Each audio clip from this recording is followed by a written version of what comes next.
गाड़ी चलाएं और उसमें ब्रेक ना हो तो क्या होगा?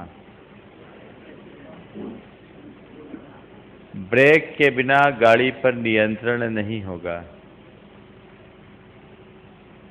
तो जैसे गाड़ी के लिए ब्रेक जरूरी है, जीवन की गाड़ी को आगे बढ़ाने के लिए भी ब्रेक जरूरी है। ब्रेक के अभाव में गाड़ी की गति अवरुद्ध नहीं होती, लेकिन गंतव्य बिगड़ जाता है। गति का अवरुद्ध न होना कोई बहुत बड़ी बात नहीं है, लेकिन गंतव्य से दूर हट जाना छोटी बात नहीं है। दुनिया में दो तरह के लोग हैं। कुछ लोग वे हैं जो बिना ब्रेक की गाड़ी को तेज गति से भगा रहे हैं और एक भ्रम पाल रहे हैं कि हम में कितनी तेज गति है। और दूसरे वे हैं जो अपनी गाड़ी को नियंत्रित वेग के साथ आगे बढ़ा रहे हैं, उनके पास ब्रेक है। आपको पता है सफल कौन होगा? ब्रेक वाला, बिना ब्रेक वाला तो नहीं। अब आप अपने भीतर झांक कर देखिए, आपके पास गाड़ी है, ब्रेक है कि नहीं? ब्रेक है कि नहीं? आज उस ब्रेक की बात आपसे मुझे अब करना है। जीवन की गाड़ी में ब्रेक जो तुम पर नियंत्रण दे। ब्रेक की गाड़ी और बिना ब्रेक की गाड़ी का मतलब मालूम है? जिस गाड़ी में ब्रेक होता है उसे अपने मन के मुताबिक रोका जा सकता है, और जिस गाड़ी में ब्रेक नहीं, उस गाड़ी को चाहे जब नहीं रोका जा सकता। वो गाड़ी जहां ले जाए वहां जाना पड़ता है, और प्रायः ऐसी गाड़ी किसी खाई में गिरती है, या किसी पेड़ में टकराती है, या किसी नदी में पड़ जाती है, सब नष्ट भ्रष्ट हो जाती है। मैं आपसे एक सवाल करता हूं, क्या आपकी गाड़ी पर आपका अपना नियंत्रण है? डॉक्टर साहब कह रहे हैं है तो ठीक है। तो ठीक, दो तरह का ब्रेक होता है, एक जनरल ब्रेक होता है, एक पावर ब्रेक होता है। मालूम है, पावर ब्रेक तो बस हम लोगों के पास है। तुम लोगों के पास ब्रेक है कि नहीं, बस ये देखो। ब्रेक है तो सब कुछ है, और ब्रेक नहीं तो कुछ भी नहीं। इसी ब्रेक का नाम है संयम। संयम का मतलब क्या है? अपने आप पर नियंत्रण। सम्यक यमन से संयम बना। ये दो तरह से है, एक प्राणी संयम, दूसरा इंद्रिय संयम। किसी भी प्राणी का मुझसे विघात न हो, इस जागरूकता का नाम संयम है, और इंद्रियों की आसक्ति पर अंकुश लगाने का नाम संयम है। जीवन के विनाश के दो कारण हैं, एक हिंसा और दूसरी आसक्ति। हिंसा हमें पतित करती है। प्राणी संयम के बल पर हम अपनी हिंसा को नियंत्रित करते हैं, हिंसा से उपरत होते हैं।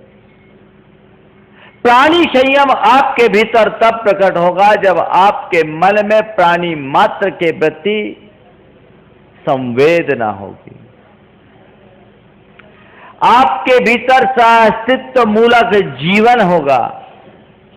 अपनी तरह अन्य प्राणियों के अस्तित्व को आंकते हुए सोचो कि जैसे मेरे प्राण है, वैसे ही संसार के इतर प्राणियों के प्राण है। जैसे मैं जीना चाहता हूं, वैसे ही संसार के इतर प्राणी जीना चाहते हैं। जैसे मुझे सुख प्रिय है, संसार के दूसरे प्राणियों को भी वैसे ही सुख प्रिय है। जैसे मुझे दुख प्रिय नहीं, संसार के किसी प्राणियों को दुख प्रिय नहीं। हमें जैसी अनुकूलता पसंद है, संसार के दूसरे प्राणियों को भी वैसी अनुकूलता पसंद है। इसलिए हमारा धर्म कहता है जैसा तुम चाहते हो अपने प्रति दूसरे के प्रति भी वैसा ही व्यवहार करो, और जैसा दूसरों के प्रति तुम नहीं अपने प्रति जैसा नहीं चाहते वैसा दूसरों के प्रति व्यवहार मत करो। अहिंसा धर्म का यही सार है। संयम, प्राणी संयम की बात मैं पहले करूंगा। प्राणी संयम, आज व्यक्ति से कभी कोई संयम की बात कहो तो ऐसा लगता है कि जैसे उस पर वजन लाद दिया गया हो। अगर मनुष्य के मन में संवेद ना हो तो संयम पल में आ जाता है। एक दिन एक युवक ने चर्चा में कहा, आप कितने शाकाहारी, एक छोटा सा ट्रैक्ट था, उसको कहीं से उपलब्ध हुई, बोला सब में तो वो एनिमल प्रोडक्ट है, कुछ ना कुछ ई नंबर वाला जो चक्कर है। तो उसने टिप्पणी की, सब में तो है तो खाएं क्या। मैंने उससे कहा अगर तेरे लिए केवल खाना ही इष्ट है तो कोई उपदेश नहीं, और तेरे दृष्टि में तेरे और तेरे जैसे अन्य प्राणियों के प्राण बचाना इष्ट है तो क्या तू भूखे रह करके भी अपनी जिंदगी जी सकता है। ये तो बहुत थोड़ी चीज है। हम लोग के पास खाने की चीजों की कमी नहीं है, प्रश्न संवेदना का है। तुम जो भोग कर रहे हो, जिन चीजों का उपभोग कर रहे हो, वो यदि किसी हिंसा के मूल्य पर उत्पन्न हो रही है तो उसका भागीदार कौन। तुम्हारे मन में हिंसा से भय तब तक नहीं होगा जब तक तुम अपने समान अन्य प्राणियों के प्राणों को महत्व देना शुरू नहीं करोगे। भगवान महावीर कहते आया तुला पयासु, हर प्राणी को अपने आत्मा के समान जानो। तो कोई एक इंद्री से लेकर के पंचेंद्री तक किसी भी प्राणी का मुझसे विघात न हो, यही उत्तम संयम है प्राणी संयम के अंतर्गत। भगवान ने संयम का उपदेश हम सबको दिया। मुनिराज संयम के प्रतिमूर्ति होते हैं। तुम आज संयम के धर्म के दिन कम से कम स्थूल संयम तो अंगीकार करो। ये तय करो कि अपने खान पान आचार विचार व्यवहार में कम से कम किसी भी त्रस जीव का संकल्प पूर्वक विघात नहीं होने देंगे। इतना संयम रखने को राजी हैं? तय करो। आजकल लोगों की सुबह से शाम तक की जो चर्या होती है उसमें किसी न किसी प्रकार का असंयम या हिंसा दिखाई पड़ती है। सुबह से असंयम या हिंसा दिखाई पड़ती है। सुबह उठे आप अगर अपनी शेविंग कर रहे हैं तो उसकी क्रीम में भी कहीं ना कहीं हिंसा है। आप पेस्ट करते हो तो उसमें भी हिंसा का समाहार दिखाई पड़ता है। आप स्नान करने को साबुन लगाते हो उसमें भी हिंसा दिखाई पड़ती है। और कभी कभी सिल्क के कपड़े पहनते हो तो उसमें भी हिंसा दिखाई पड़ती है। सुबह की शुरुआत जिस मनुष्य की हिंसा से होगी उस व्यक्ति के जीवन में शांति की प्रतिष्ठा कैसे हो सकती। संयम धर्म के दिन ये तय करने का संकल्प करो कि मैं ऐसे किसी भी उत्पाद को स्वीकार नहीं करूंगा जो जीव हिंसा के बल पर प्रकट होते हैं, जिसमें किंचित भी जीव हिंसा है। सबके सब्स्टिट्यूट हैं। आजकल हर्बल प्रोडक्ट है, चाहे आपकी शेविंग क्रीम की बात हो, चाहे आपके शैम्पू की बात हो, चाहे साबुन की बात हो, चाहे पेस्ट की बात हो। आजकल तो पातंजलि फार्मेसी ने जो फार्मेसी है, दिव्य पातंजलि पीठ जो है रामदेव बाबा की, उनने एक बहुत अच्छा क्रांतिकारी काम किया कि हम सबको हिंसा से बचने का उपाय बता दिया। उनके सारे प्रोडक्ट हिंसा रहित प्रोडक्ट हैं। कुछ चीज़ों में शहद का समावेश वो करते हैं क्योंकि उनके यहाँ शहद स्वीकार्य है। उसको छोड़कर आप बाकी सब चीज़ें ले सकते हैं। आप कोलगेट मुंह में डालते हैं जिसमें हड्डी का चूरा है, उसकी जगह दंत कांति का प्रयोग करें। दांतों में कांति भी आएगी और शांति भी आएगी। ये बहुत स्थूल चीज मैं आपसे कह रहा हूं, ये तो केवल उदाहरण है। ये उदाहरण है। आपके मन में ये भाव आए कि मेरी किसी प्रवृत्ति में किसी जीव का विघात नहीं होना चाहिए, इस जागरूकता का नाम ही संयम है। ध्यान रखना, नियम लेने का नाम संयम नहीं है। भगवान महावीर से गौतम स्वामी ने प्रश्न किया, हे भगवान, आप ऐसा कुछ उपाय बताएं जिसमें कि प्रवृत्ति करते हुए भी पाप से बचा जा सके। प्रवृत्ति करते हुए भी पाप से कैसे बचे, उपाय बताए। और इन्होंने अपने प्रश्न को एक गाथा के माध्यम से भगवान के चरणों में निवेदित करते हुए पूछा, भगवान, कदम चरे कदम चिट्ठे, कदम आसे कदम सये, कदम भासे ज भुंजे ज एवं पावम न बझई।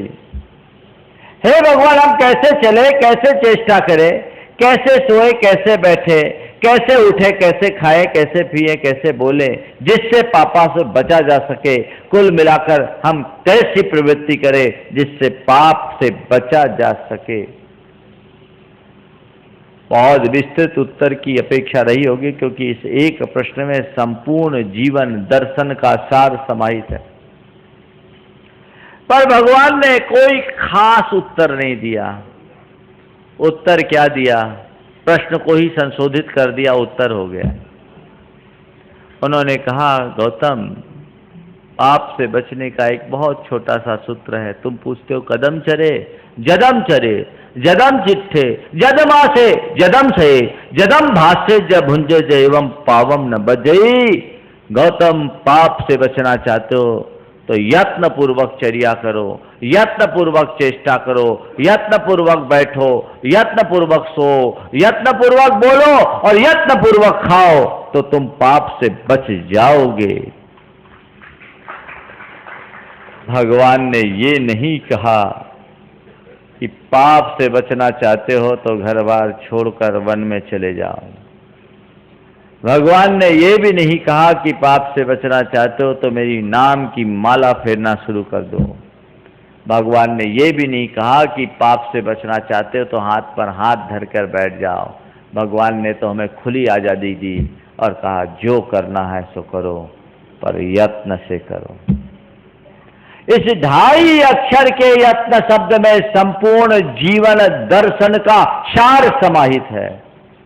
यत्न का मतलब होश, यत्न का मतलब जागरूकता, यत्न का मतलब सावधानी। अगर तुम्हारी कोई भी प्रवृत्ति तुम करो, तुम्हें खुली छूट है, जो करना चाहो सो करो। व्यापार करो, धंधा करो, खाओ पियो, मौज मनाओ, कहीं नहीं रोक रहे।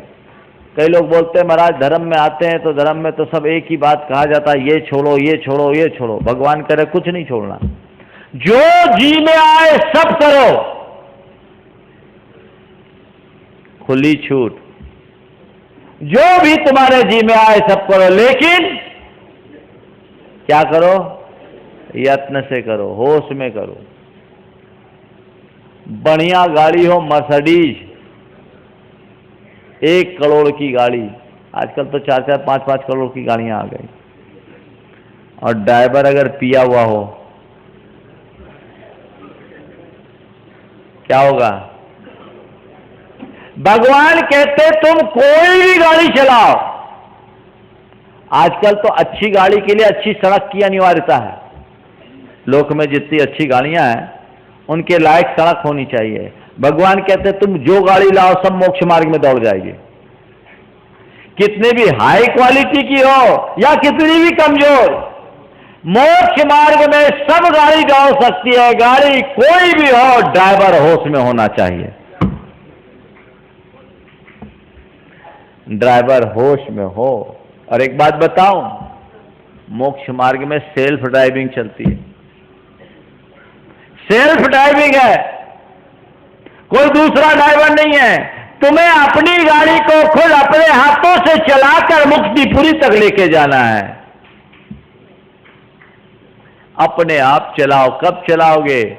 जब नशे में होगे तब, या होश में रहोगे तब? होश में रहो, जागरूकता से रहो, सावधानी से रहो। यानी तुम्हारे अंदर हर प्रवृत्ति में इस बात का ख्याल रहना चाहिए कि मेरी इस प्रवृत्ति में किसी जीव की हिंसा तो नहीं हो रही, मेरी इस प्रवृत्ति में किसी का विघात तो नहीं हो रहा है, मेरी इस प्रवृत्ति में किसी के प्राणों पर प्रहार तो नहीं हो रहा है, मेरी इस प्रवृत्ति में किसी के मन को आघात तो नहीं पहुंच रहा है, मेरी इस प्रवृत्ति से किसी का दिल आहत तो नहीं हो रहा है। इतनी सावधानी रखते हो? हैं? दुकान में जब ग्राहक रहता है ना तो बहुत ख्याल रहता है। जब ग्राहक दुकान में रहता कैसा डील करता हूं? बहुत कुशलता से, कहीं ये ग्राहक बिदक न जाए, होता है। तो ग्राहक को डील करने में आप बहुत अच्छे से चौकन्ने रहते हो, जीवन व्यवहार में क्या करते हो? भगवान ने हमें कहा कि अपनी प्रवृत्ति पर अंकुश रखो, हिंसा के मार्ग से विमुख हो। कहीं भी किसी भी प्रकार की हिंसा तुम्हारे द्वारा संपादित होती है तो उसके पाप से तुम अपने आप को बचा नहीं सकोगे। इसलिए यत्नाचारी प्रवृत्ति करो, यही संयम है, यही होश है, यही जागरूकता है। और ये जागरूकता ऊपर से थोपने की नहीं है, ये भीतर से प्रकट होने की है। तुम्हारे भीतर की संवेदना जाग जाए तो तुम खुद जागरूक हो जाओगे। हिंसा कैसे छूटती है? भगवान महावीर के काल में एक काल सौक्रिक नाम का कसाई था और उसका एक बेटा था सुलस। काल सौक्रिक कसाई प्रतिदिन 500 भैंसों का वध किया करता था, लेकिन उसका पुत्र सुलस उतना ही दयालु था। काल सौक्रिक अलग अलग तरीके से अपने बेटे को हिंसा का दर्शन शास्त्र पढ़ाता, अपने कुल परंपरा की दुहाई देता कि किसी भी प्रकार से ये इस बात को स्वीकारे, लेकिन जितना जितना वो हिंसा की बात करता, सुलस के भीतर दया की भावना उतनी ही तीव्र होते जाती। पता नहीं कौवे के घर में ये हंस कैसे पैदा हो गया। काल सौक्रिक अपने बेटे को समझाते समझाते थक कर मर गया, लेकिन सुलस तस से मस नहीं हुआ। काल सौक्रिक के मृत्यु के उपरांत उसके सारे परिजन एकत्रित हुए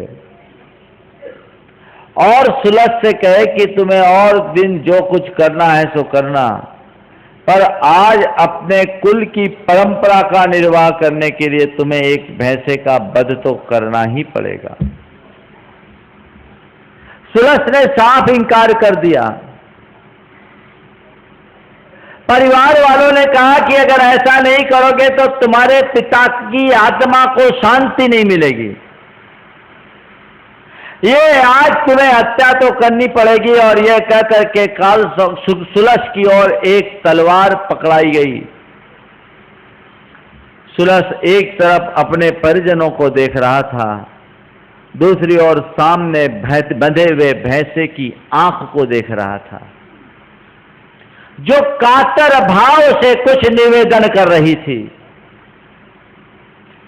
काल सुलस ने अपने हाथ में तलवार को पकड़ते हुए कहा कि यदि कुल की परंपरा का निर्वाह करने के लिए और पिता की आत्मा की शांति के लिए आप सबके कथनानुसार तलवार उठाना ही जरूरी है, तो लो मैं तलवार उठाता हूं।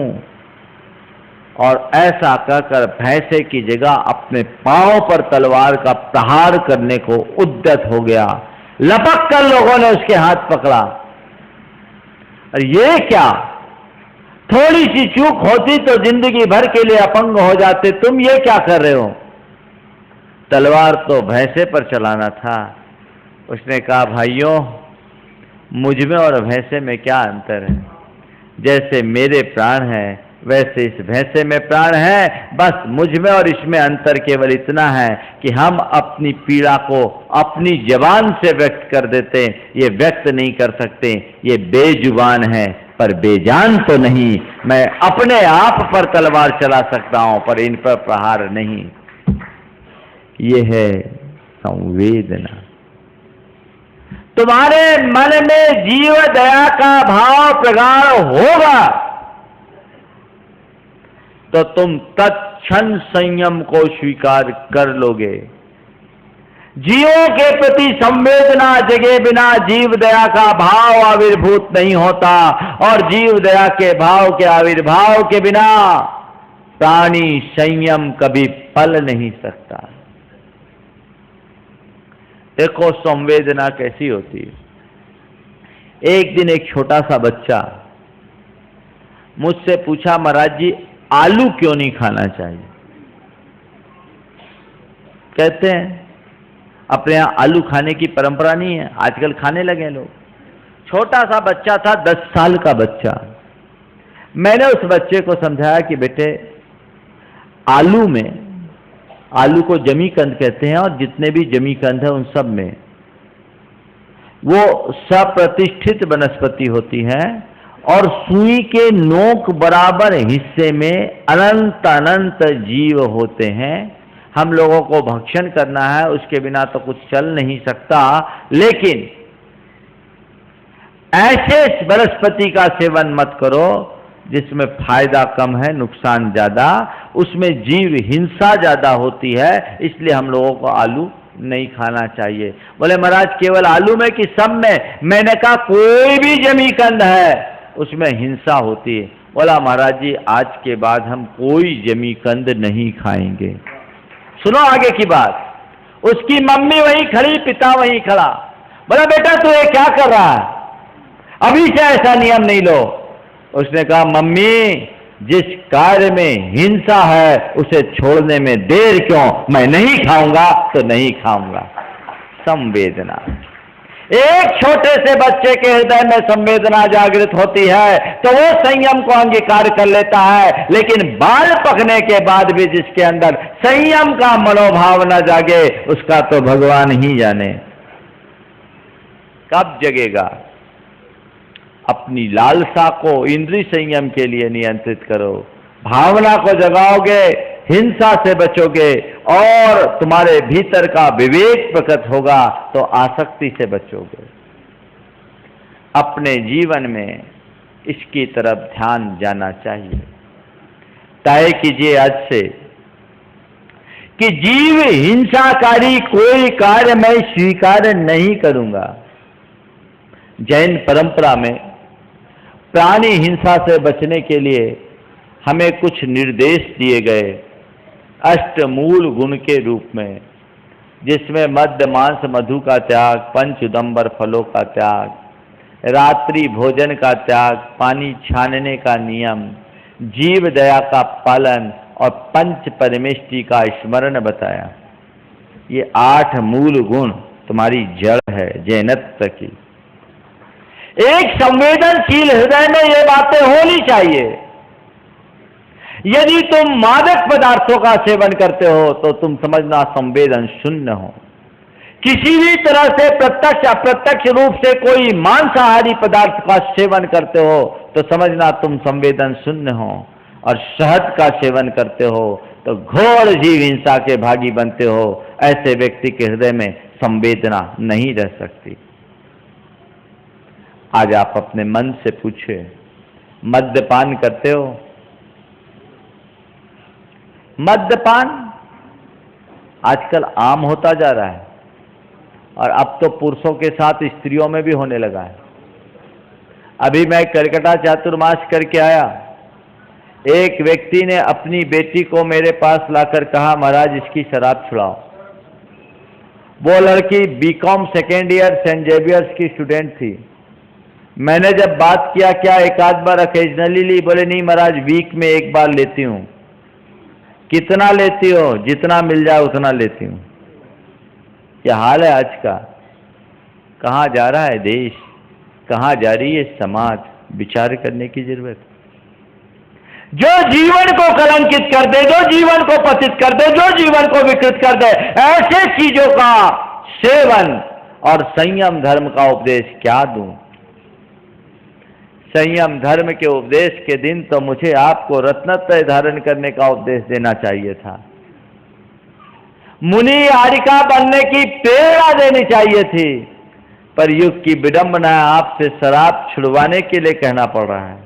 उस लड़की को समझाने में मुझे आधा घंटा देना पड़ा।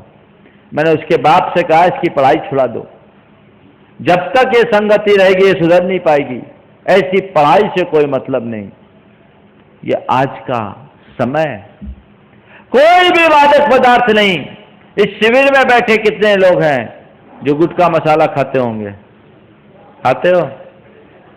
हाँ, कितने लोग हैं जिनके गुटखा मसाला खाते? आगे थोड़ा हाथ उठाना। अभी 10 दिन के लिए नहीं, परमानेंट। बहुत सुधरे हुए लोग हैं यहां तो, सब अच्छे। हाँ, वो तो आखिरी में। ठीक है, सुन के प्रसन्नता, मुझे लग रहा है कि ठीक है, हम पत्थर में पानी नहीं डाल रहे, मिट्टी में पानी डाल रहे हैं, थोड़ी भींग रही। समझ में आ रहा कि ये मिट्टी पे सिंचन है, पत्थर पे नहीं, कुछ तो फर्क है। तय कीजिए, मैं ऐसे किसी भी वस्तु का सेवन नहीं करूंगा जिसमें जीव हिंसा, मद्यपान और नशा में स्व की हिंसा है। कैंसर का कारण है। लेकिन लोग होते हैं जो इनके आदी हो जाते हैं ना, छोड़ते नहीं। एक बार एक ने कहा कि महाराज जी इनका गुटखा छुड़वा दो। पत्नी ने पति की ओर इशारा करते हुए कहा कि महाराज इनका गुटखा छुड़वा दो। उसने कहा महाराज इसको छोड़ सकता हूं, गुटखा नहीं छोड़ सकता। बलिहारी, इसको छोड़ सकता हूं, बीबी को छोड़ने को तैयार, और गुटखा नहीं छोड़ सकते। उनमें से एक जे भी है, अब तो सुधर गए, अब सुधर गए। हाँ, क्या बोल रहे महाराज? रिमांड पर लेना, छोड़ दे।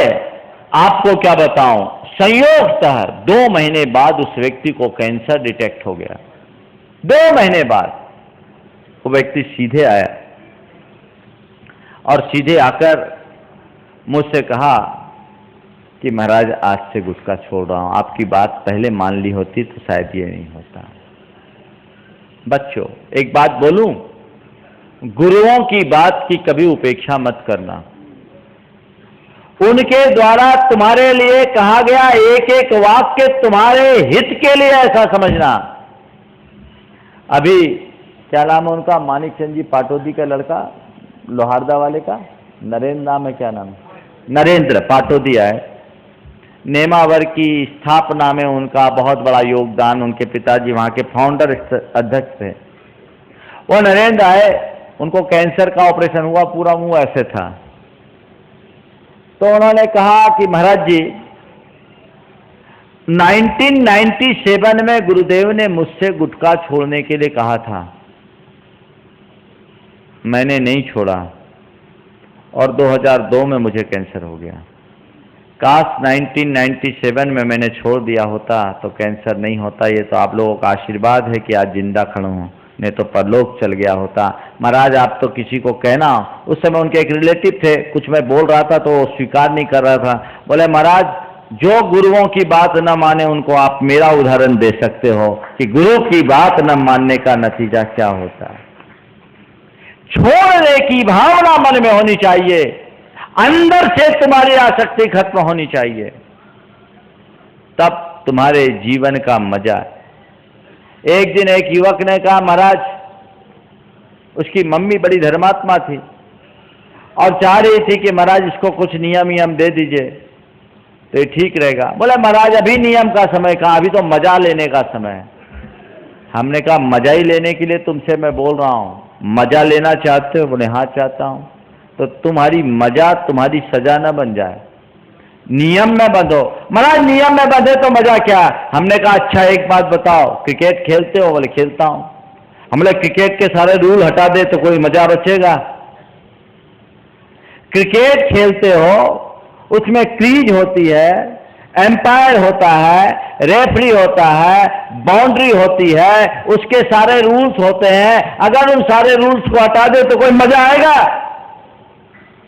बोलो, आपसे पूछ रहा हूं, मजा आएगा? बोले नहीं महाराज मजा नहीं आएगा, हम बोले एक क्रिकेट जैसे खेल में उसके सारे रूल्स को हटा दो तो मजा खत्म हो जाता है, तो जीवन के रूल्स को हटाओगे जीवन का मजा खत्म हो जाएगा। प्रसिद्ध समाजशास्त्री बिल्डूरा ने बहुत सार्थक बात लिखी कि some rules are necessary for the game of life, some rules are necessary for the game of life. जीवन के इस क्रीड़ा में कुछ नियम चाहिए, खेल का मजा भी तभी है। तो मजा लो और जीवन के आंतरिक स्वरूप को समझ लोगे तो तुम्हें मजा ही मजा आएगा। मैं आपसे पूछता हूं, मैं नियमों के बंधन में बंधा हूं, मैं मजे में हूं कि उन्मुक्त जीवन जीने वाले आप? बताओ। हाँ, क्या बोल रहे हो? पक्के में? तो फिर मेरी तरह नियम लेने के में पीछे क्यों हो रहे हो? चेहरा बुझाए बुझाए से रह रहे हो। अरे नियम का जब मजा है तो नियमों में निष्ठावान बनो, तब तुम्हारा कल्याण होगा। अन्यथा केवल बातें बातें और बातें हैं। संवेदना जागृत कीजिए। मद्य का त्याग, मांस का त्याग। आज मांसाहार प्रत्यक्ष रूप से तो जैन समाज में करने वाले शायद ही कोई एक आध अभागा होगा। कुछ है, डॉक्टर साहब बोल रहे हैं, हाँ 5 to 10%, हाँ होने लगे हैं कुछ लोग। तो ये भटके हुए लोग हैं, पर मैं आपसे कह रहा हूं उनको भी हम रास्ते पे लाए, उनको समझाएं। आज से विडंबना है कि जो गैर जैन हैं वे तो शाकाहार की ओर आकृष्ट हो रहे हैं, और ये तथाकथित जैनी लोग जो अपने आप को ज्यादा संभ्रांत मानते हैं पथभ्रष्ट हो रहे हैं। संवेदन शून्यता का ये एक विकृत उदाहरण है। पर अप्रत्यक्ष रूप से भी आपके घर में जो नॉनवेज आ गया उसकी तरफ आपने कभी विचार किया? आपके घर में क्रॉकरी होती है, किसकी? बोन चाइना की। सुना है कभी? किसकी होती बोन चाइना? हाँ, हड्डी। मालूम है ना किसके किसके घर में बोन चाइना की नहीं है? थोड़ा हाथ उठाना। नहीं है वो हाथ उठाओ। 40% के यहाँ नहीं है, बल्कि 40 नहीं 30% क्या नहीं है, 70% क्या है। अपने घर में हड्डी रखे हो? सुनो ध्यान से, खुसर पुसर मत करो। आज तो सबको रिमांड पे लेने का मन बना के आया हूं। हड्डी घर में, हड्डी को कितना विकृत तत्व माना जाता है मालूम? वास्तु शास्त्र के अनुसार कहा है कि किसी के घर के 10 हाथ नीचे तक हड्डी हो तो शल्य होता है, घर को अशांत मानता बनाता है, तो उस हड्डी को खोद कर बाहर निकालो। मुनि महाराज स्नान व्रत के धारी यदि उनसे किसी हड्डी का स्पर्श हो जाता है तो उन्हें दंड स्नान का एक प्रायश्चित बताया और उसमें एक उपवास करना पड़ता है। हड्डी इतनी अपवित्र, और धन्य हो आप जो उसी हड्डी में खा रहे हो। हमको तो ऐसा लगता है कि आज के लोग पाषाण युग से भी पीछे चले गए। पाषाण युग में तो पत्थर और मिट्टी के बर्तनों में लोग खाते थे, अब हड्डी में खा रहे हो। तुम्हें वैभव दिखाना है तो सोने चांदी के बर्तन का दिखाओ ना। इन ठीकरों में क्या पड़ा हुआ है जिसमें हिंसा है? फैशन और आधुनिकता के नाम पर हिंसा तुम्हारे लिए बहुत नुकसानदेह होगी। यदि तुम्हारे मन में मेरी बातों से कुछ लग रहा है तो घर जाते ही उनको निकाल कर कूड़ेदान में डाल देना, चाहे वो 25,000 के हों चाहे 50,000 के। उनकी कीमत मत देखना, जिंदगी की कीमत उससे कुछ ज्यादा है, इसे कभी मत भूलना। खाने पीने में अन्य भी ऐसी अनेक चीजें हैं। मुझे बताया, मैं तो चाहूंगा आज डॉक्टर साहब को थोड़ा समय दूं रात्रि में, आप उनसे सुनो। ये डॉक्टर साहब जैन जगत की एक हस्ती है और पूरे विश्व भर में अहिंसा और शाकाहार के प्रचार में अपना बहुत बड़ा योगदान देते हैं।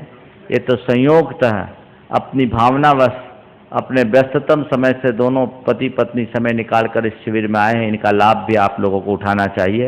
ये ऐसे शख्स हैं कि जिनको लोग बुला बुला करके भी नहीं बुला पाते, लेकिन ये इनका लाभ लीजिए। आपको बहुत सारी जानकारियां ये देंगे और मैं उन विषयों में ज़्यादा समय न लगाकर आपसे केवल इतना ही कहना चाहता हूं कि ऐसे चीज़ों से बचो जिनमें परोक्ष रूप से हिंसा है। जैसे आइसक्रीम खाते हो आप लोग, ग्रीन सिंबल भी लगा हुआ है तो भी नॉन वेज है। हाँ, ग्रीन सिंबल होने के बाद भी नॉन वेज है। एक ई नंबर का फंडा है, महाराज जी के पास है, उसकी पुस्तक है ना, वो सबको आज प्रतिक्रमण आज या कल उपलब्ध कराई जाए। आप देख ले कि जिनमें ई नंबर में पशु उत्पाद दिख रहा है उन चीज को छुए नहीं, खाने योग्य नहीं है।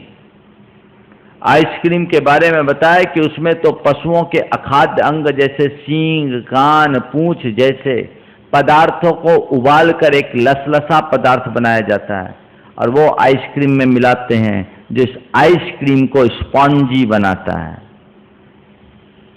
और भी बहुत सारी चीजें हैं। बच्चे आजकल की पंगतों में आप लोग भोजन करने जाते हैं, मुझे जानकारी मिली अजीनोमोटो नाम का एक केमिकल मिलाया जाता है, खासकर चने आदि को खस्ता बनाने के लिए।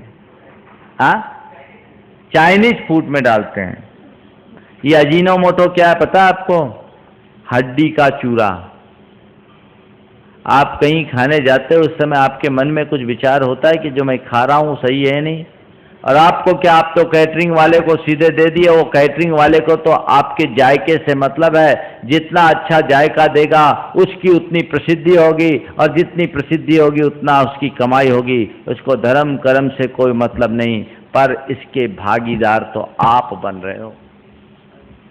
बच्चे, आप नॉन वेज होटलों में आजकल शादी विवाह 5 स्टार होटलों में होने लगी, जिसका किचन ज्वाइंट होता है। वेज नॉन वेज एक साथ बनते हैं। ये एकदम जाहिर है कि जिसका किचन ज्वाइंट है वहां खाने वाला शुद्ध शाकाहारी हो ही नहीं सकता।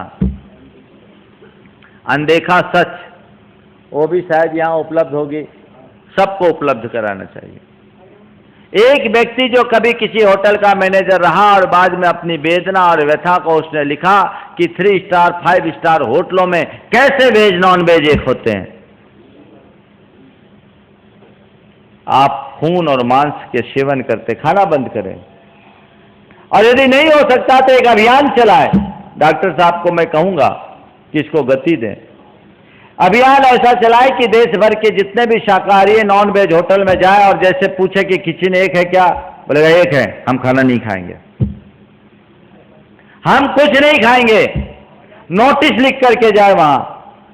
और ऐसा SMS के माध्यम से, अन्य सोशल मीडिया के माध्यम से लोगों तक ये बात पहुंचाई जाए और ये जागरूकता आ जाए। तो जैसे आज आपको एयरलाइंस में और अन्य जगहों में जैन स्पेशल डिशेस मिलते हैं, आपको जैन फूड लिखने पर आपके अनुकूल फूड्स आ जाते हैं भारत और भारत की सीमा से बाहर, ऐसे ही शाकाहारी यदि संकल्पित हो जाएंगे तो 5 स्टार होटलों के किचन भी अपने आप अलग हो जाएंगे। कुछ सोचने की जरूरत नहीं।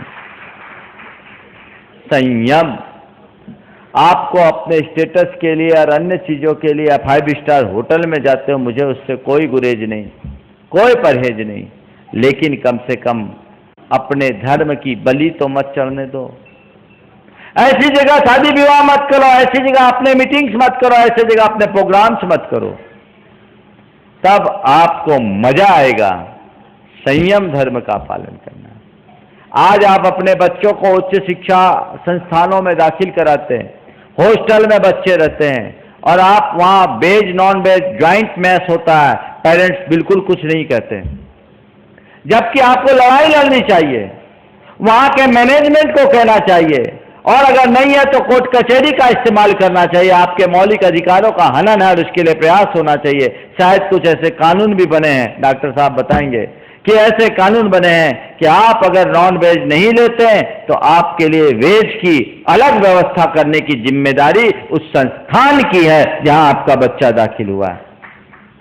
आप लोग क्या करते हैं, एडजस्टमेंट कर लेते हैं। अपने बच्चे से कहते तू मत खाना, ठीक वो नहीं खाएगा, वो वेज खा रहा, बगल वाला नॉन वेज खा रहा है, रोज रोज देखेगा, उसकी ग्लानि खत्म हो जाएगी, और जब ग्लानि खत्म हो जाएगी तो खाने में संकोच कहां रह पाएगा। अंकुश ऐसे शिक्षा संस्थानों में भेजे नहीं।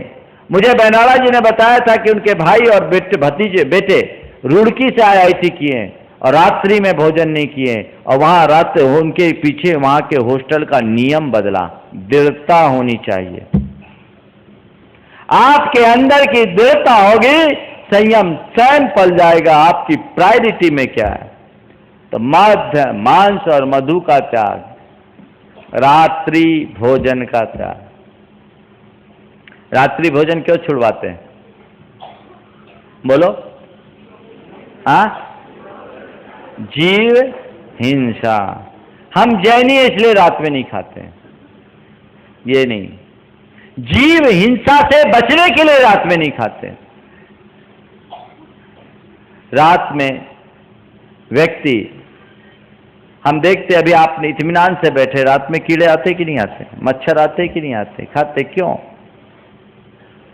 सूर्य के प्रकाश में केवल प्रकाश ही नहीं होता, प्रासुकता भी होती है। उसमें रहने वाले अल्ट्रावायलेट रेज और इंफ्रारेड के कारण सूक्ष्म जीवों की उत्पत्ति नहीं होती, और जो पहले से उत्पन्न होते वो यहां वहां छिप जाते हैं। रात्रि होते ही उनका संचार प्रारंभ हो जाता है, नए जीवों की उत्पत्ति होती है। आप रात में कुछ खा रहे हो, पी रहे हो, तो उसका उनका आपके भोजन में समाविष्ट होने की पूर्ण संभावना रहती है, और ऐसी स्थिति में आप हिंसा से बच नहीं सकते।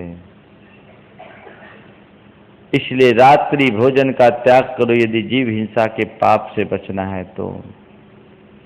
सन 1995 की बात है, हम लोग भोपाल में थे, वहां एक शिविर लगा, 3000 शिविरार्थी थे, और उसमें 5 सेक्शन नॉन जैनों के थे, जिसमें 5 साल से लेकर के 20 साल तक के बच्चे थे, जैन स्कूल के बच्चे थे। उस शिविर के समापन के बाद एक महेंद्र चौधरी है जो उस समय आकाशवाणी में डायरेक्टर थे, उनके साथ एक सज्जन आए, वो चार्टर्ड अकाउंटेंट थे, मिस्टर दीक्षित। बोले महाराज जी इनकी सुनिए। तो क्या हुआ? महाराज ये कह रहे कि तुम्हारे शिविर ने तो हमारा खाना मुश्किल कर दिया। बोले क्या हो गया? उनकी 5 वर्ष की बच्ची उस शिविर में शामिल हुई थी, और जब उन्हें रात्रि भोजन के दोष को, एक दीक्षित ब्राह्मण, उसकी 5 वर्ष की बच्ची शिविर में शामिल हुई, और रात्रि भोजन के से हिंसा होती है बात उसने समझी, उस दिन से उसने रात्रि भोजन छोड़ दिया। सुनो आगे की बात। रात्रि भोजन उसने छोड़ा, ब्राह्मण परिवार था, रात में भोजन होता था, उसके पिताजी रात में खाए। पापा आप रात में क्यों खाते हो? रात में खाने से जीव हिंसा होती है, रात्रि भोजन करना पाप है। 1 दिन 2 दिन 3 दिन किया, 1 हफ्ता में उनके पिताजी के खटिया खड़ी कर दी। वो आए, बोले महाराज आज से मैं भी रात्रि भोजन छोड़ रहा हूं। 5 साल की अबोध बच्ची के मन में भी संवेदना जागती है तो सब छोड़ देता है। आप लोग कोई त्याग नहीं। रात्रि भोजन 1-2 लोग तो 10 लक्षण में भी नहीं छोड़ते। कल मुझसे कहा स्वयं सेवकों ने कि महाराज 20 पंथी के धर्म भोजनालय में रात में एक आदमी समोसा उड़ा रहा था, और उसके हाथ में बैग भी था शिविर का। जो भी आदमी है अगर इस सभा में सच्चा आदमी तो उठ के खड़े हो जा, खड़े हो जा। आप थे, इधर आओ, हंसो नहीं, सामने आओ। कोई मजबूरी थी क्या? तो अरे यार तुम उल्टा कर दिए। तुमने खाया था क्या कल होटल? जाओ वहां वापस, रॉन्ग नंबर लग गया। हमने क्या बोला? ये कह रहे मैं छोड़ने आया। अब ये कैसी लालसा? संयम की बात है। अभी अष्टमी को लोग पर्वत की वंदना करने गए। मुझे जलगांव की कुछ महिलाओं ने बताया कि महाराज वहां एक युवक को पारसनाथ टोंक से नीचे उतरते हुए, 20 साल का युवक था, सिगरेट पीते हुए देखे। सम्मेद शिखर की वंदना के लिए आए हो। क्या संयम? पुण्य कमाओगे कि पाप? इस असाधना का क्या प्रतिफल मिलेगा? केवल जैन कुल में जन्म लेने से कल्याण नहीं होगा। कल्याण तब होगा जब जैनत्व को अपने जीवन में प्रतिष्ठित करोगे। जागो जागो जागो, खूब पाप में मग्न हो चुके अपने आप को मोड़ो। रात्रि भोजन क्या है? हिंसा, इससे बचो। जीव दया का भाव अपने अंदर बलवान बनाओ, प्रगाढ़ बनाओ। जैन शास्त्रों में रात्रि भोजन को तो केवल आसक्ति और हिंसा का कारण करके बताकर पाप बताया, पर अजैन ग्रंथों में तो इसे और ज्यादा खतरनाक बताया। मार्कंडेय पुराण में लिखा है कि अस्तंगते दीवानाथे आपो रुधिर मुच्यते अन्नम मांस समम प्रोक्तम मार्कंडेय महर्षिना। दीवानाथ यानी सूर्य के अस्त हो जाने पर आपो जल, रुधिर यानी खून की तरह और अन्न मांस के समान मार्कंडेय ऋषि ने कहा। महाभारत में कारिका आती है, नरकद्वारानि चत्वारि प्रथमम रात्रि भोजनम। नरक के 4 दरवाजे हैं, उसमें पहला रात्रि भोजन है। नरकद्वारानि चत्वारि प्रथमम रात्रि भोजनम पर स्त्री गमनम चैव संधानानंत कायिके नोदकम अपि पातव्यम रात्रो अत्र युधिष्ठिर तपस्वी नाम विशेषेण गही नाम च विवेकिना ये रात्रो सर्वदा हारम परित्यजन्ति स्वमेधस तेषाम पक्षोपवासस्य फलम मासीन जायते। कि नरक के 4 दरवाजे हैं, उसमें पहला रात्रि भोजन, दूसरा पर स्त्री लंपटता, तीसरा अचार मुरब्बा खाना और चौथा अनंत कायिक का सेवन। यह महाभारत के वचन। और कहा कि युधिष्ठिर रात्रि में तो जल भी नहीं पीना, तपस्वियों को बिल्कुल नहीं और विवेकी गृहस्थों को भी, जो रात में चारों प्रकार के आहार का त्याग कर देते हैं, उनको 1 महीने में 1 पखवाड़े के उपवास का फल मिलता है। आप लोग हैं इसके लिए तैयार? शिविर में रात्रि भोजन का त्याग है। उसके बाद देखो हमारे पास, बताऊं, यहां सब में सीसी कैमरा लगा हुआ है और आज मेरे पास रिपोर्ट आई, हमारे गुप्तचर भी सब तरफ फैले हैं। मैं नोटिस में नहीं लेना चाहता, पर महाराज कह रहे हैं कि थोड़ा कह ही देना चाहिए। आपके 5-7 शिविरार्थी बड़े सम्माननीय हैं, जो यहां 16 का भोजन करते हैं और कैंटीन में चाय पीते हैं। आप लोगों ने देखा होगा। कई ऐसे भी शिविरार्थी हैं जो खैनी खाते हैं, गुटखा मसाला खाते हैं। अगर इतने पाप में लिप्तता है तो शिविर में क्यों आए? और शिविर में आए और इतना भी पाप नहीं छोड़ पाए तो तुम्हारा भगवान भी भला नहीं कर सकेगा। सुधरो, आसक्ति छोड़ो, अपने संकल्प को दृढ़ बनाओ।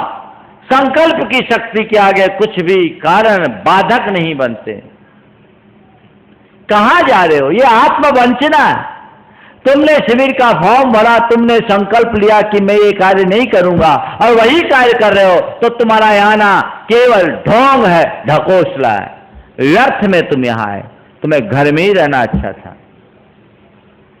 अपने आप को संभालिए। मुझे बताया कैमरा लगा है कैंटीन में स्वयंसेवकों ने कि महाराज आप कैमरा उसको स्क्रीन को रिप्ले करवा कर देखिए, 5-7 लोग हैं जो चाय पीते हैं वहां। कोई समोसा भी खाता होगा।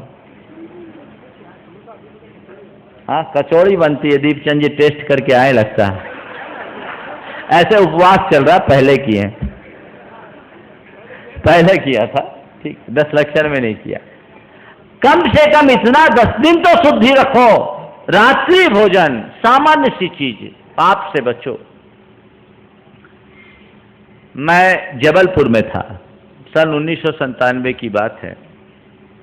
वहाँ एक बहुत बड़ा अनुष्ठान हुआ शहीद स्मारक के प्रांगण में, बड़ा विधान जिसमें 25 से 30 हजार लोगों की उपस्थिति होती थी। हजारों तो इंद्र इंद्राणी बने थे। और वहाँ से हमने एक अभियान शुरू किया था, दिन में शादी दिन में भोज, यही अहिंसा का जय घोष। सामाजिक कुरीतियों पर कुठाराघात करने का शुभारंभ वहाँ से किया। बहुत सफलता मिली। जबलपुर, सागर और अशोकनगर, ललितपुर, मध्य प्रदेश के संपूर्ण बुंदेलखंड के जिन क्षेत्रों में हम लोग गए, आज वहाँ की सारी शादियाँ 99% शादियाँ दिन में होती है और दिन में भोज होते हैं। ये 1997 से आज तक चल रहा है। उस कार्यक्रम के समापन के बाद एक दिन एक डॉक्टर दंपति मेरे पास आए। त्रिपाठी थे। डॉक्टर कोई 42 से 45 वर्ष के होंगे और उनकी धर्मपत्नी 40-42 साल की होगी। डॉक्टर MD मेडिसिन थे और उनकी धर्मपत्नी गायनोकोलॉजिस्ट थी, MS की भी। श्रीफल चढ़ाकर मुझसे निवेदन किया कि महाराज जी, हम दोनों ने छत से आपके प्रवचन सुने थे, तब से आपको परोक्ष रूप से प्रणाम करके रात्रि भोजन का त्याग कर दिया। अभी पूरी बात सुनो। हम दोनों ने छत से आपके प्रवचन सुने थे, तब से आपको परोक्ष रूप से प्रणाम करके हम दोनों ने रात्रि भोजन का त्याग कर दिया। जनवरी का महीना था। कहा महाराज जी आशीर्वाद दीजिए, आज के बाद से शाम 6:30 के बाद हम जल भी ग्रहण नहीं करेंगे। एक डॉक्टर दंपति, व्यस्ततम डॉक्टर। मैंने कहा आपका निभ जाएगा, इसमें कठिनाई नहीं होगी। बोले महाराज, हिंसा से बचने के लिए यदि कुछ कठिनाई का सामना करना पड़े तो भी हम उसके लिए तैयार हैं, इसमें कैसी कठिनाई। और उस व्यक्ति का नियम आज भी निभ रहा है। 1997 के बाद जब 2004 में मैं दोबारा जबलपुर गया तो वो एक दिन मेरे पास आया, याद दिलाया, महाराज आपको याद है? हम बोले तुम्हारा नियम पल रहा है? बोले बहुत बढ़िया पल रहा है महाराज। और लोग अब मुझे बहुत सम्मान की दृष्टि से देखने लगे। हमारे सामने हमारे फ्रेंड सर्किल के किसी व्यक्ति को सिगरेट पीने की भी इच्छा हो तो संकोच होते। बोले कहीं जाना आना होता कैसे निभाते? बोले आधा घंटा पहले चले जाते हैं, तैयारी होती रहती है, लिफाफा पकड़ा करके चले आते कि हम आ रहे हैं, हमारा काम खत्म। और हमको ऐसे कोई बुलाने आता है तो कहते भाई हम रात में नहीं खाते, हम तुम्हारे यहाँ आएंगे जरूर पर खाएंगे नहीं, इसलिए बुरा मत मानना। आप चाहो वैसा कर सकते हो। ये छोटी छोटी चीजें हैं संयम के मंगलाचरण के रूप में। कोई बड़ा संयम नहीं है, तो जैनी होने के चिन्ह है, इतने होने चाहिए। मैं आपसे एक सवाल पूछता हूं, यहां जितने बैठे हैं सब व्यापारी हैं ज्यादातर। आपकी अपनी अपनी फर्म होगी, कोई की 10-20 वर्ष पुरानी, कोई की 100-50 वर्ष पुरानी फर्म है। सब फर्म की अपनी एक गुडविल है कि नहीं? हाँ, गुडविल है। आप अपने फर्म की गुडविल को खराब करना पसंद करोगे एट एनी कॉस्ट? कभी भी? क्यों? कोई भी समझदार व्यक्ति अपने फर्म की गुडविल को खराब होना पसंद नहीं कर सकता। नहीं कर सकता ना? तो तुम्हारी 10, 20, 50, 100 वर्ष पुरानी फर्म की गुडविल को तुम खराब करने के लिए तैयार नहीं, भगवान महावीर की 2500 वर्ष पुरानी फर्म की गुडविल को क्यों खराब कर रहे हो? हमें समझ में नहीं आता। इस फर्म की गुडविल को बनाए रखना भगवान महावीर के अनुयायियों की नैतिक जिम्मेदारी है। बनाओ, मेंटेन करो। रात्रि भोजन छोड़ो। महाराज कई बार रात्रि भोजन छोड़ते हैं तो सोसाइटी में बहुत दिक्कत होती है। कोई दिक्कत नहीं, आपकी निष्ठा मजबूत हो तो कहीं दिक्कत नहीं। भारत में तो त्याग पूजा जाता है। हाँ, लोग आलोचना के पात्र कब बनते हैं? जब त्याग में ढोंग जुड़ जाता है। आप रात्रि भोजन का त्याग करो और फलाहार के नाम पे कई प्लेट सूटों को हिसाब ही नहीं। एक दिन मुझसे एक सज्जन कह रहे थे महाराज फलाहार नहीं होता, फुल आहार होता है।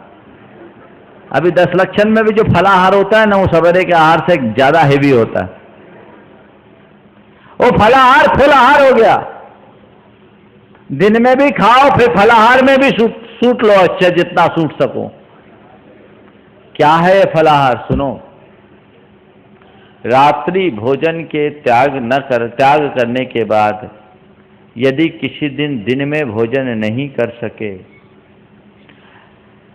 आकुलता हो रही है, तो पेट को आधार देने के लिए 2 केला खा लो, 1 सेब खा लो, 1 गिलास दूध पी लो, इसका नाम था फलाहार। ये नहीं कि साबूदाना की खिचड़ी खाओ, आलू के चिप्स खाओ, गाजर के हलवा खाओ और न जाने क्या क्या खाओ। जो तुम लोग रात में खाते हो ना, वो दिन में भी खाने योग्य नहीं है, सब जमी कंद है। कोलेस्ट्रॉल बढ़ाने वाले हैं, गैस्ट्रिक की प्रॉब्लम बढ़ाने वाले हो। क्यों खाते हो?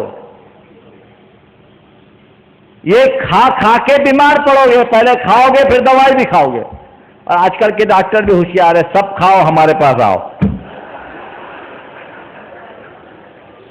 तुम खाओगे तब तो मेरी दुकान चलेगी। विचार करो, हमें नहीं खाना, आज से तय कर लो रात में हम कुछ भी नहीं खाएंगे, कुछ भी नहीं पिएंगे। यहां ज्यादातर सीनियर सिटीजन है, तय कर लो, ना खाएंगे ना पिएंगे। और यदि कोई मजबूरी है तो केवल पेय वस्तु लेंगे। और नहीं सदता तो रात में प्रोसेस की भी कोई चीज नहीं खाएंगे। खाएंगे तो फल खाएंगे, सूखे फल खाएंगे, दूध पिएंगे, दवाई खाएंगे, बात खत्म। आधार दे दो। और जिस दिन में खा लिया उस दिन रात में कुछ नहीं खाएंगे। मैं तुमसे एक ही बात कहता हूं, तुम जिन्हें गुरु मानते हो, जिनकी पूजा करते हो, तुम्हारे गुरु सारी जिंदगी एक वक्त खाकर गुजार सकते हैं, तो तुम क्या एक आध दिन एक वक्त का भोजन छोड़ करके नहीं जी सकते? विचारने की बात। जी लोगे, ठीक है, एक दिन की तो बात है, सहन करेंगे, बर्दाश्त करेंगे, सब चीजें स्वाभाविक तौर पर आ जाएगी। एक टाइम का भोजन छोड़ो। और आजकल तो शादी विवाहों में पहले लोग जैनियों के लिए स्पेशल इंतजाम रखते थे कि दिन में व्यवस्था है, और अब किसी जैन के यहाँ भी शादी होती तो दिन में खाने वालों की संख्या 2, 4, 10 ही दिखती है, रात में खाने वालों की लाइन लगी रहती है। अब एक सज्जन ने कहा कि एक अग्रवाल भाई ने अपने यहाँ जैनियों के लिए दिन में व्यवस्था की, और उसमें जो हमारे 4-5 जैन बंधु गए, वो बोले महाराज बहुत शर्मिंदगी महसूस हुई। वहाँ उन्होंने 150 आदमी का इंतजाम किया था, पहुँचे हम केवल 4-5 थे दिन में खाने वालों की।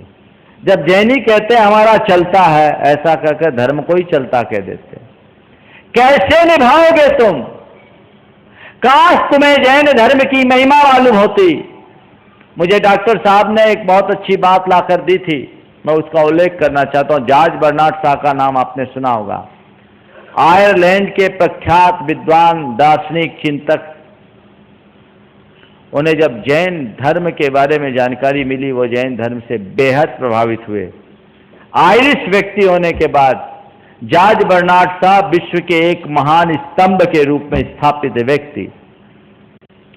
उन्हें जैन धर्म के बारे में जानकारी मिली, बड़े प्रभावित हुए, और जब उन्हें जैन धर्म के मूलभूत ग्रंथों को दिया गया, उसका उन्होंने अध्ययन किया, तो उसी दिन उन्होंने रात्रि भोजन को त्याग दिया।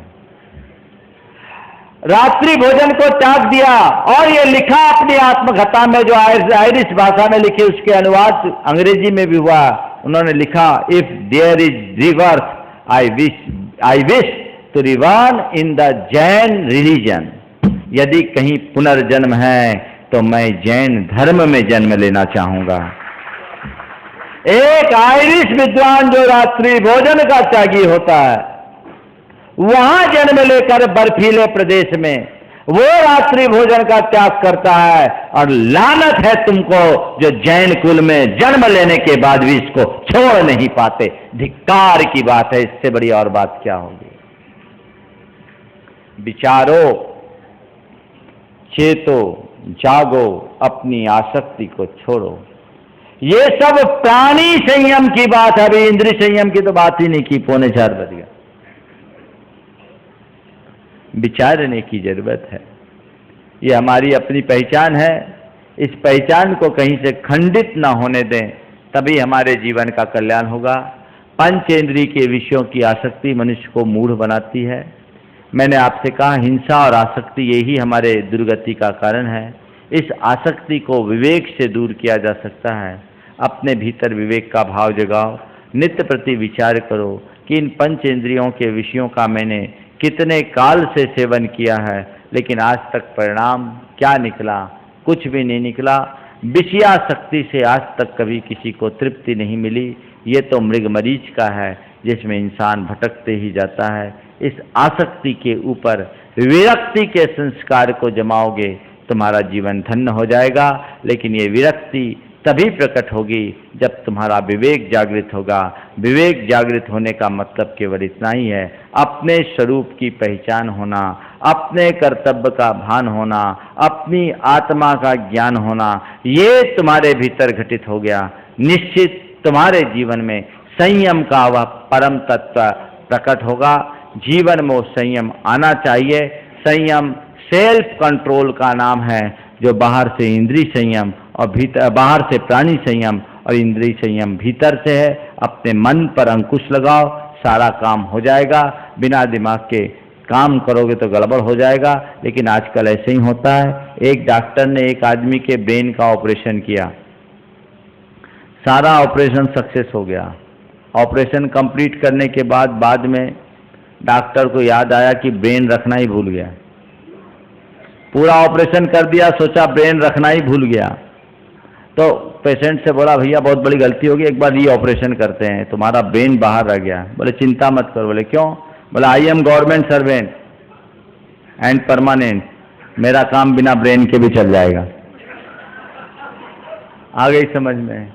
ऐसे काम चलाओगे तो बंटाधार हो जाएगा। अपने जीवन को ऐसे ही आगे बढ़ाएं और अपने कल्याण के मार्ग में लगे। इसी शुभ भाव के साथ मैं भी अपनी वाणी को विराम दे रहा हूं। आज आप सब लोग वंदना के लिए जाएंगे, सुगंध दशमी की बड़े अनुशासन के साथ जाएंगे, पंक्तिबद्ध जाएंगे। ऐसा लगे कि ये 1500-2000 शिवरार्थी जा रहे हैं, कोई भीड़ नहीं जा रही है। ये आप सबकी जिम्मेदारी है, ताकि आनंद आए और आपके संस्कार लोगों को देखने में